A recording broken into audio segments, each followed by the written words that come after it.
the transformative power of vulnerability, embracing our shadows to heal and grow. Welcome to a journey of self-discovery, healing, and profound transformation. Today, we're delving into the heart of what it means to be truly human. Vulnerable, imperfect, and incredibly powerful. I'm thrilled to share with you the insights and wisdom gleaned from an extraordinary conversation with Michele Bradford, a visionary in the field of personal growth and healing. Michele's work is nothing short of revolutionary, challenging our perceptions of strength and weakness and illuminating the path to authentic living. Michele Bradford is more than just an expert. She's a beacon of hope for countless individuals struggling to find their way through the maze of past traumas and self-doubt. Her approach to healing, combining vulnerability, shadow work, and inner child healing, is reshaping lives and communities. The ripple effect of her work is creating a more compassionate, understanding world, one healed heart at a time. As we embark on this exploration together, I invite you to open your mind and your heart. The ideas we're about to discuss may challenge your beliefs, may make you uncomfortable, and may even scare you a little. But I promise you, embracing these concepts has the power to revolutionize your life. Imagine for a moment a world where we're not constantly trying to hide our flaws, where we're not exhausted from maintaining a facade of perfection. Imagine a world where we can show up as our true selves, scars and all, and be met with understanding and acceptance. This isn't just a utopian dream, it's a possibility that lies within our grasp. And the key to unlocking this reality, vulnerability. Now, I know what you're thinking. Vulnerability, that sounds terrifying. In a world that often equates vulnerability with weakness, the idea of willingly exposing our soft underbelly can seem not just counterintuitive, but downright dangerous. We've been conditioned to believe that strength lies in impenetrability, in never letting them see you sweat. But what if I told you that this belief is not just wrong, but is actively holding us back from reaching our full potential? What if the very thing we've been taught to avoid, vulnerability, is actually the key to unlocking our strength, our resilience, and our capacity for deep, meaningful connections? This is the revolutionary insight that Michele Bradford shared with me, and it's one that has the power to transform how we approach our personal growth and healing. Michele wants us to understand that being vulnerable is not a sign of weakness. Instead, it's a gateway to begin facing and healing from past hurts and traumas. It's a path to becoming more comfortable with owning necessary truths about ourselves. Think about it for a moment. How much energy do we expend trying to maintain our walls, our defenses? How exhausting is it to constantly be on guard, never allowing anyone to see our true selves? And more importantly, what is this costing us in terms of our relationships, our personal growth, and our overall well-being? When we allow ourselves to be vulnerable, we create space for real, meaningful change. We open the door to healing wounds that we might have been carrying for years, maybe even decades. We give ourselves permission to acknowledge our pain, our fears, our insecurities, and in doing so, we take the first step towards addressing them. But vulnerability isn't just about acknowledging our pain, it's also about allowing ourselves to be seen, truly seen by others. It's about dropping the mask we wear, the personas we adopt to protect ourselves, and showing up as our authentic selves. And here's the beautiful thing. When we do that, we give others permission to do the same. Imagine the connections we could form if we all felt safe enough to be vulnerable, to be our true selves. Imagine the understanding we could foster, the compassion we could cultivate. That's the power of vulnerability. Now let's dive deeper into how vulnerability connects with two powerful tools for personal growth and healing: shadow work and inner child healing. These concepts might be new to some of you, so let me explain. Shadow work is the practice of exploring and integrating the parts of ourselves that we've repressed or denied. These are often the aspects of our personality that we're not proud of, or that we've been told are unacceptable. But here's the thing. These shadow aspects are part of us, whether we like it or not. And when we ignore them or push them away, they don't disappear.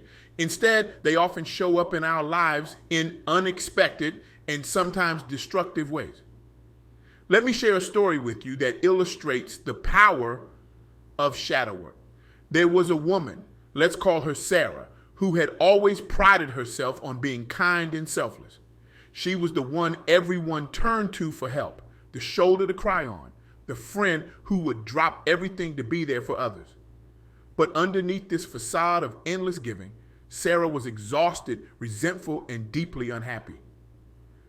Through shadow work, Sarah began to explore the parts of herself she had long denied.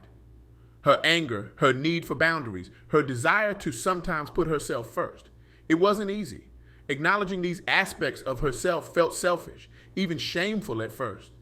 But as she continued to work with her shadow, something remarkable happened. Sarah began to set healthy boundaries. She learned to say no when she needed to, and surprisingly, her relationships deepened. By embracing all parts of herself, including the ones she had deemed unacceptable, Sarah became more authentic, more whole, and paradoxically, even more able to be there for others in a genuine way. This is the transformative power of shadow work. By embracing vulnerability and engaging in this practice, we create an opportunity to acknowledge all parts of ourselves, to understand where they come from, and to integrate them in a healthy way. It's not about getting rid of our shadow. It's about bringing it into the light, understanding it, and learning from it. Now, let's talk about inner child healing. This practice focuses on addressing and healing wounds from our childhood. Many of us carry hurts, fears, and beliefs from our early years that continue to impact us as adults. Inner child work involves reconnecting with that younger version of ourselves, nurturing them, and giving them what they needed, but perhaps didn't receive when we were actually children. Consider the story of Michael, a successful businessman who, despite his achievements, always felt like he wasn't good enough. Through inner child healing, Michael discovered that this belief stemmed from his childhood, where he never felt he could meet his parents' high expectations.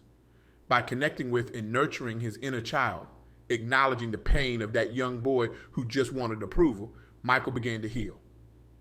He learned to validate himself, to celebrate his achievements, and to treat himself with the kindness and understanding he had always craved.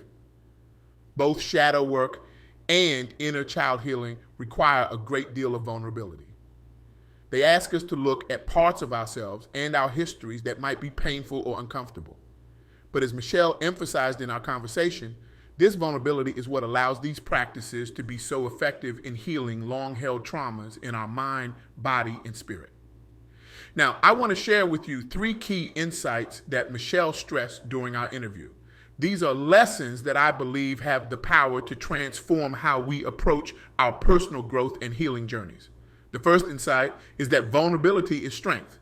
This might seem counterintuitive at first, but when we embrace vulnerability, we're actually demonstrating incredible courage. It takes strength to face our fears, to acknowledge our pain, to ask for help when we need it.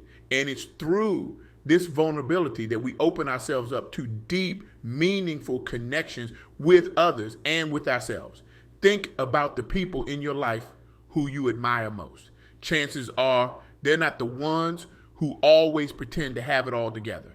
They're likely the ones who are honest about their struggles, who aren't afraid to ask for help, who show up authentically even when it's difficult. That's real strength. The second insight is the transformative power of shadow work and inner child healing, especially for individuals from marginalized communities who may have experienced systemic trauma.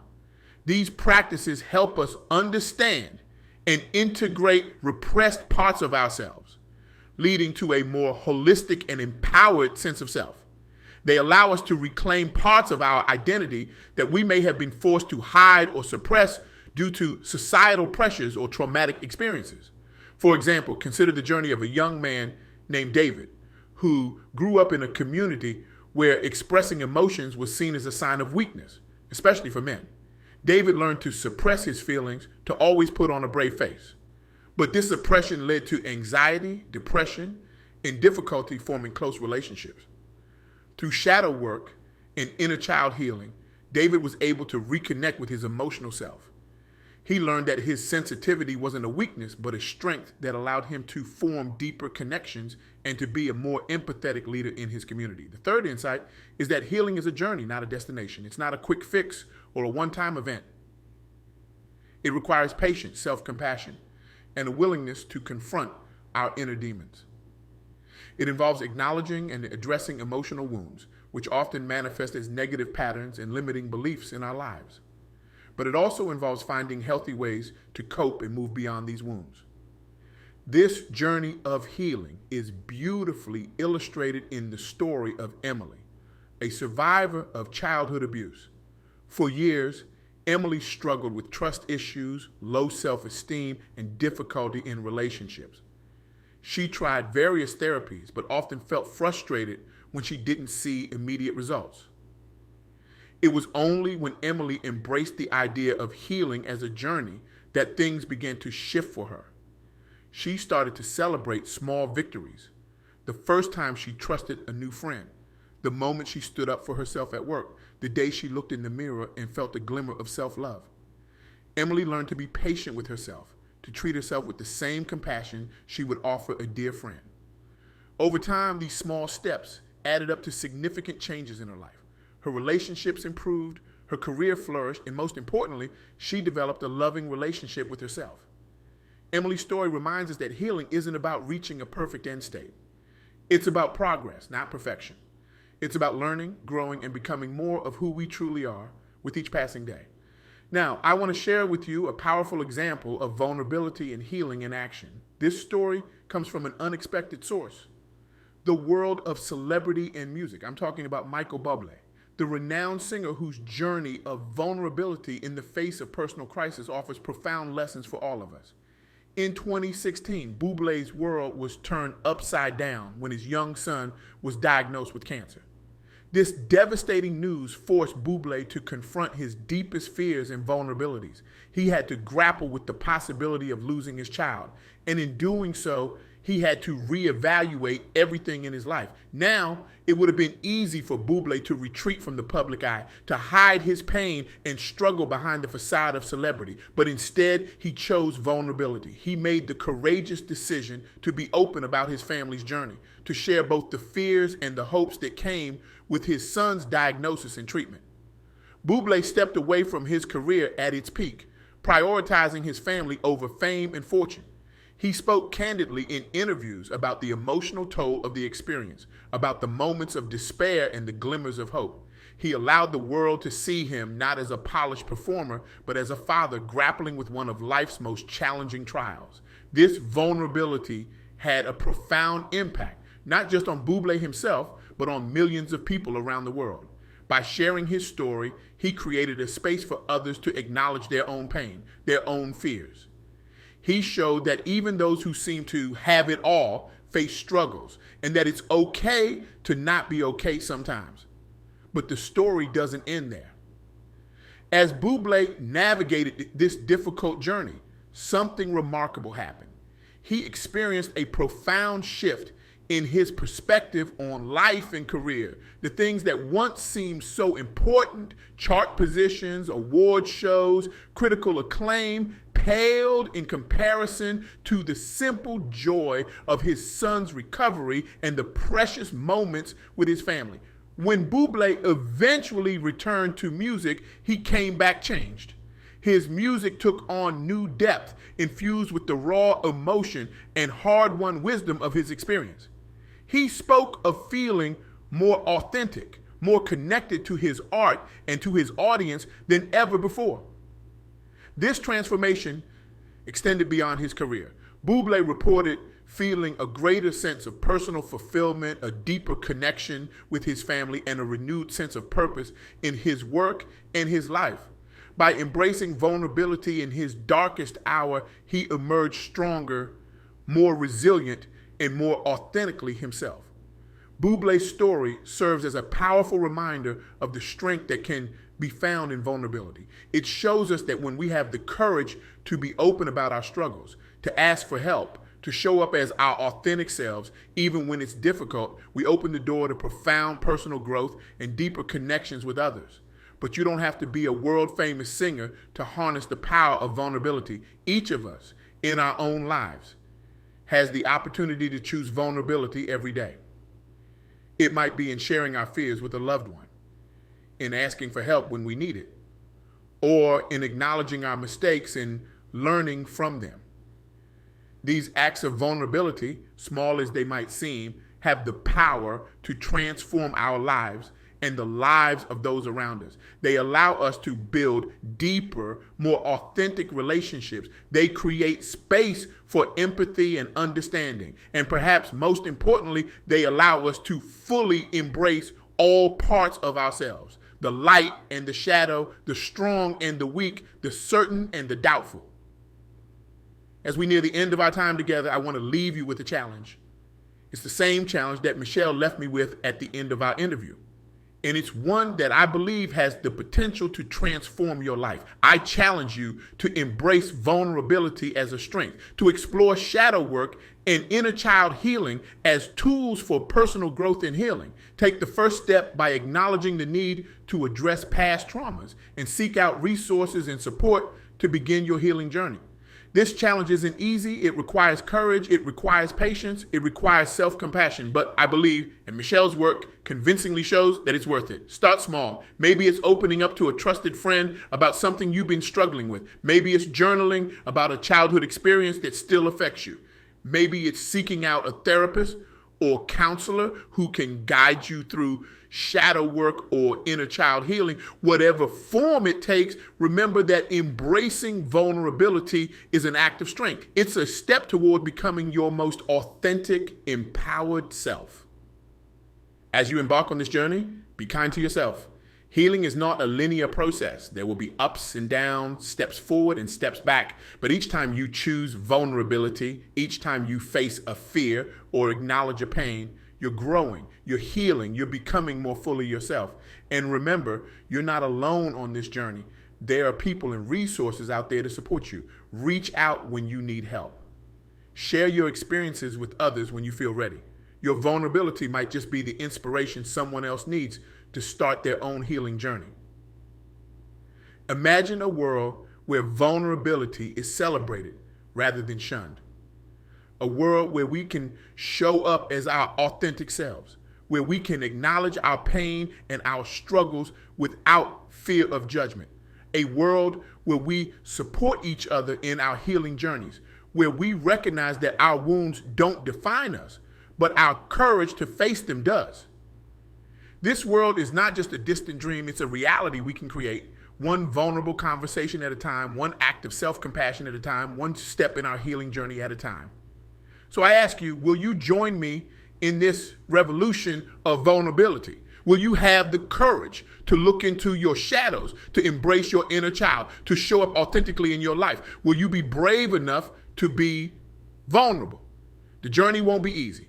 There will be moments of discomfort, of fear, of doubt. But on the other side of that discomfort lies a life of authenticity, of deep connection, of true strength. A life where you can be fully, unapologetically you. The choice is yours. The power is within you. And the time is now. Thank you for your openness, your courage, and your willingness to consider a new perspective on vulnerability and healing. May your journey be filled with growth, with compassion, and with the strength that comes from true vulnerability. Remember, your wounds do not define you. Your fears do not limit you. Your vulnerability is your strength, and your healing journey is not just possible, it's already underway, simply by virtue of you being here, listening, and considering these ideas. Go forth with courage, with compassion, and with the knowledge that your vulnerability is not just your strength, it's your superpower. The world is waiting for the authentic, vulnerable, powerful you. It's time to let that person shine.